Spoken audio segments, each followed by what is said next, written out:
So let's start at the beginning. We're sheet mulching this entire 12,000 square foot area over in front of Franklin Dining Commons at UMass. We're going to be growing a permaculture garden.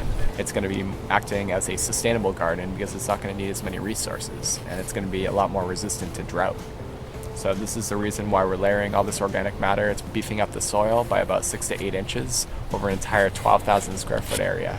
And that's huge. That's about 200,000 pounds of organic matter that we're laying on this lawn, completely transforming it into a permaculture garden. Well, part of the location scheme was that it would provide the dining hall, which exists a mere 10 feet away from the lawn, with edible plants on our campus that can feed and nourish our student body for free. And so now what we're attempting to do is grow food all the while growing soil and growing the very land that we live on in an eco-sensitive way. So we're taking this no-till gardening method, we're bringing it to UMass, and what we're doing first is we're aerating the soil. We're reducing the compaction but disturbing the soil a lot less. So then the microorganisms which are already there are not going to go anywhere else. They're just going to get a lot of food added to them, which is what we do next. We add about 4 inches or so of compost. So we're adding that right onto the existing grass, and then we're putting cardboard on top of that. So that cardboard is going to act more as the barrier layer. It's going to prevent the grass, which is underneath there, from coming up.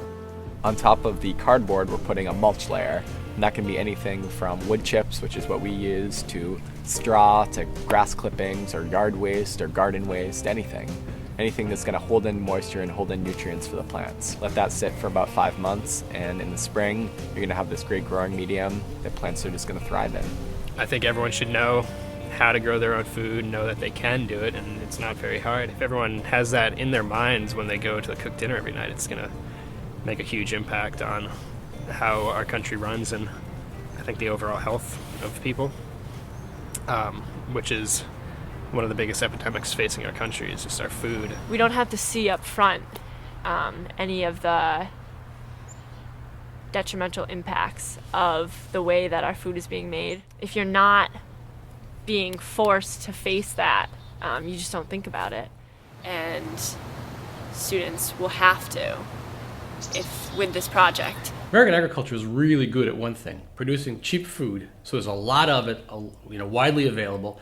And if you have a medium income, it's wonderful.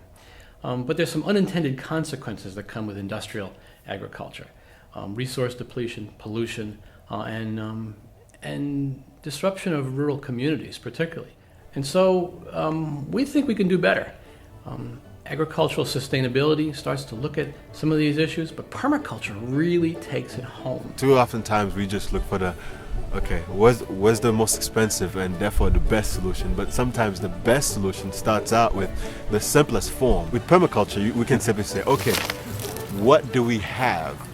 What can we use that is completely natural, that is in the air, that is in our plates even as of now, that we can later use on as compost? What do we have now? And I feel like that's the best place to start if you're looking for a solution. It's using food that came from the dining halls that has been broken down into compost and reusing it and putting it back into the garden to build, to grow food that's going to be used in the dining halls again. It's very cyclical, and it really localizes the way that we think about food, the way we get food. This garden really tells students too is the food that's been served at UMass is fresh you can get. And second as well too is to educate the student that sustainability is what UMass want to embrace, and we want to do more. I believe the awareness that comes with it and the sense of power and participation that comes with students growing their own food, I think that's where the big differences will come. It's in helping students recognizing that they can do something about some of the problems in the world by focusing locally, by focusing on their own backyard right here at UMass on the campus. So I see this project as being a model, a replicable model that can be used everywhere. And that's what's really important, is that we empower people and inspire people to say, this is how you do it. It's very easy to do. Just get a lot of people involved to have it be a community effort, and you can build these gardens everywhere.